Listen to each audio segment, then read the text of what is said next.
तर ही आहे कृष्ण तुळस आणि ही कृष्ण तुळस आमच्या वावरात उगवती आणि याची मंजुळा गळाल्या ना की पुन्हा उगवत राहतात. तर आता ही गेल्या सालची आहे जुनी. आता ती बांधाच्या कडेला एकच झाड ठेवलं होतं, बाकीच्या उपटून टाकल्या. आणि ह्याच्या लाल काड्या असतात. तर ह्या कृष्ण तुळशीच्या 21 काड्या करायच्या जशा मी केल्यात. ह्या 21 काड्या 3 पौर्णिमेला गाईच्या तुपामध्ये ते भिजाय घालायच्या दिवसभर आणि संध्याकाळी त्या लावायच्या देवापुढं. त्याचे वात म्हणजे त्याची ज्योत करायची आणि ते लावायची. तर आपल्या मनातील ज्या काही चांगल्या इच्छा असतील ना त्या बोलायच्या, त्या खरंच पूर्ण होतात. 3 पौर्णिमे करायचं.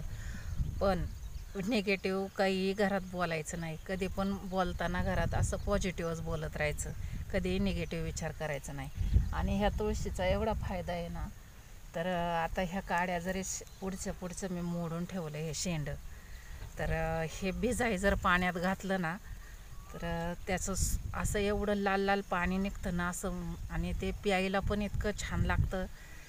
याचा खरंच खूप उपयोग आहे. हे शेताला जरी आपण पिकाला मारलं ना औषधामध्ये, म्हणजे जे आपण ऑर्गॅनिक औषध वापरतो त्यामध्ये खूप चांगलं आहे. आणि तुळस ही का असते तर कारण ते किटाणू मारण्यासाठीच असते ना.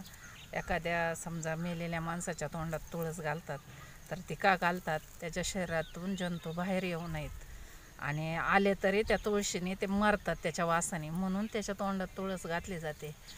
तर ह्या तुळशीने शेतातल्या किडीचा सुद्धा बंदोबस्त होतो, आपल्या शरीरातल्या किडीचा सुद्धा होतो. म्हणजे थोडक्यात जे काही आपल्या शरीरात जे नको ते विषारी घटक असतात ते यातून निघून जातात. हे रोज उकळून पाणी पिलं तरी खूप चांगलं असतं शरीरासाठी.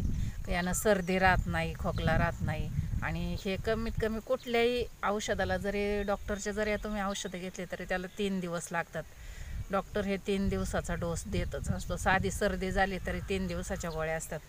कुठलंही औषध, आणि आयुर्वेदिक औषधाला थोडा वेळ लागतो, पण तुळस ना एकदम 3 दिवसातच तुमची सर्दी खोकला बंद करते.